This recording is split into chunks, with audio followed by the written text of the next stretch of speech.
I'll have a number 4 meal with extra cheese, 2 Big Macs with a large fry, 3 apple pies, and a shamrock shake. Alright, Stan, your total comes to $46.50. The land whale grunted approvingly, and he shoved a greasy wad of crumpled bills into Gary's outstretched palm. Here's your change. I'll call your number when it's ready. Stan trundled away to await his late-night snack as Gary and I prepared the food. Geez, man, does he have a family waiting at home or something? I whispered as Gary shoveled fries into a red and yellow box. Blair, does that man look like he's got a wife and kids? Stan is one of our regulars. You'll see him pretty often, if you stick with the night shift. I grimaced as I prepared the shake. Great, lucky me. Hey, it could be a lot worse, honestly. Stan is the least of your worries, he said, as a shudder rippled through his body. We processed the remainder of the food in silence. Gary and I then shuffled to the counter, each donning a full tray. Stan, orders up, Gary exclaimed, as the boulder of a man darted at an alarming speed to retrieve his sodium-rich smorgasbord. He snatched the trays from us, hurriedly ambling back to his corner table. I watched in astonishment as the man inhaled his meal. Hey, could you help me sweep in the back? Best to do it now before any more customers. Gary was interrupted by an obnoxiously loud alarm blaring in his pocket. Stan looked up at him, glowering at the unwelcome ringing. Sorry, gotta take this, he said, darting to the kitchen and out of view. He returned a moment later. All the colour had drained from his face. He appeared sickly, like he'd suddenly caught a nasty case of the flu. That was my aunt, Norma. She said my parents were in a car wreck. Apparently my mum is in critical condition. He stared off into space, his brain slowly processing the tragic information it had just received. Gary, I'm so sorry. Do you need me to call someone? He snapped out of his trance, tears brimming in the corners of his eyes. He quickly wiped them away. No, I'll be fine. Okay, but with all due respect, what are you still doing here? Go be with your family, dude. I can handle closing up on my own. He locked eyes with me, a stern determination creeping over his countenance. You're right. I need to go. Here, take my key to the restaurant. There's a list of rules in Dave's office. Go read them the first chance you get. You need to follow them all to a T, no matter how ridiculous they sound. Got it? Yep, I'll take care of it. Now go, I said, as Gary handed me a small silver object. He sprinted out of the front door, letting it slam shut behind him. I fashioned Gary's drive-through headset below my heart and headed to the back to familiarise myself with the nighttime protocols. I laboriously pushed open the door to Dave's office. You'd think that thing was made from solid gold, with how heavy it was. I surveyed my surroundings, my eyes immediately falling on a life-sized portrait beaming back at me. Really, Dave? Even I'm not that self-absorbed, I muttered, continuing my search. I defaulted to the pock-marked bulletin board to my right. There they were, posted clear as day. I swiftly scanned over them. Rules for the night shift. Rule number 1. You are allowed a 7-minute grace period. No exceptions. Rule number 2. If a hooded figure knocks at the drive-thru window, do not answer it. Stay out of its direct line of sight, and it will leave. Rule number 3. If Stan claims that you forgot his pickles, offer him a free complimentary chocolate shake. If he refuses, lock yourself in the office and call Dave. Rule number 4. No outside food or drink. Rule number 5. If a blood-like substance begins seeping from under the grill, mop it until it stops. No, it is not blood. Rule number 6. An old woman with a shawl will come in exactly 10 minutes past 1. Avoid looking at her for too long. She will not leave until you ask her where Tony is. Rule number 7. If a small child appears telling you he lost his mother, ignore him. He does not have good intentions. Rule number 8. You are required to comply with the employee dress code. Speak to management if you need clarification on what is acceptable. Rule number 9. If you are alone and you feel an undeniable sensation of being watched, lock yourself in the office immediately and wait for it to dissipate. Rule number 10. The store closes at 2 a.m. Before you clock out, place 2 packages of raw burgers on the stove. Rule number 11. Always leave the restaurant by 2:37 a.m. The Hamburglar doesn't like company. Rule number 12. Failure to adhere to these rules will result in immediate termination. Do not hesitate to call Dave if you have any questions or concerns. Dave's phone number was hastily scrawled at the bottom of the page.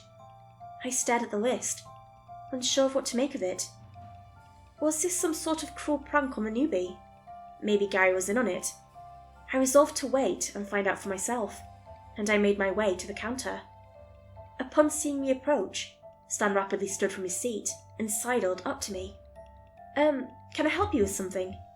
Yeah, you forgot my pickles. I mentally rolled my eyes. Gary hadn't been gone for 10 minutes, and the fun was already ramping up. Look, I watched my coworker make those. I know he didn't, I began, before Rule 3 crept into my head. I'm sorry. I can offer you a free shake for the inconvenience. His fortunes flopped as he fervently shook his head. No, I don't want any more food. There is another way you could make it up to me, though. A malicious grin inched across his face. A blanket of fear sent adrenaline bursting through my veins. I'm 16, sir. If you really think... That's not what I meant, you dumb broad. I want a refund. What? No, you already ate it all. Fine. If you won't give me my money back, I'll have to take it from you. The massive mound of flesh began waddling to meet me behind the counter. I fled to the back, praying he wouldn't catch me. I glanced behind me as I struggled to push open the absurdly heavy office door. Stan was barreling towards me, sending shells of product crashing to the ground. My heart thumped against my ribcage so hard that it hurt. I had just managed to slip through the door and slam it shut when he reached it. Thud. He pounded his 8 black fists against the sturdy metal frame, shouting obscenities at me all the while. I'll get you, you little whore. You can't stay in there forever. He was right. I instantly ripped the yellowing piece of paper from the board and punched in Dave's number. He picked up after an agonizingly long minute of waiting. Hello? This had better be good. I value my beauty sleep.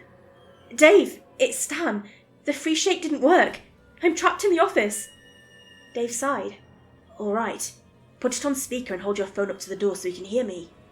I obliged, clenching my cracked iPhone 7 with a vice grip and sticking it close to the rattling door. Stan? Stan, can you hear me? It's Dave. The room fell, eerily silent. Oh yeah? What's up, Davey? Stan, are you harassing one of my employees again? I don't need to get Mrs. Barrett on the phone, do I? No, please. I'll behave, I swear. Please, just don't call her. His voice trembled as he spoke. I don't know. That's what you said last time. I promise I'll never bother her again. Come on, Davey. Show a little compassion. Dave took a moment to respond. All right, but I need you to go home and you need to apologise to Mrs. Blake for scaring her. Blair, I interjected, face-palming myself. Right, apologise to Blair and I'll let you off the hook. Oh, thank you. Sorry, Blaze. So, can I take you up on that free shake? No, Stan. No free shake tonight. I need you to leave, Dave said, a stern finality in his statement. Without another word, Stan angrily tromped through the kitchen and out of the front door. I didn't release my breath until I heard it shut behind him. Thanks, Dave. Any time, kid. In my experience, threatening to call his mother is a decent deterrent for any overgrown man-baby. I chuckled, sensing the tension disperse. I'm going to get back to bed now. Good luck tonight. And with that, he abruptly hung up. I sat for a moment, controlling my breathing in order to steady my palpitating heart, before returning to my duties.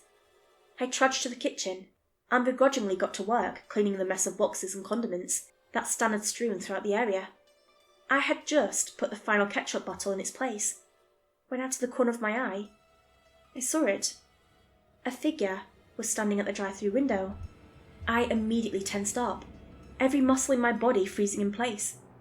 It glared at me, yellow glowing eyes piercing the darkness. It raised a gloved fist and knocked lightly on the thin glass. The sound freed me from my stupor. Rule 2. I dashed to the counter and crouched behind it, hugging my knees to my chest. Ice flooded in my veins as the knocking grew louder. The window shook in its frame as the light knock soon escalated to rapid pounding. I squeezed my eyes shut, terrified at the notion that the slim barrier to the outside world wouldn't hold. The constant noise assaulted my eardrums, crashing against them like thunder during a storm. The knocking crescendoed into a fever pitch of resounding slams.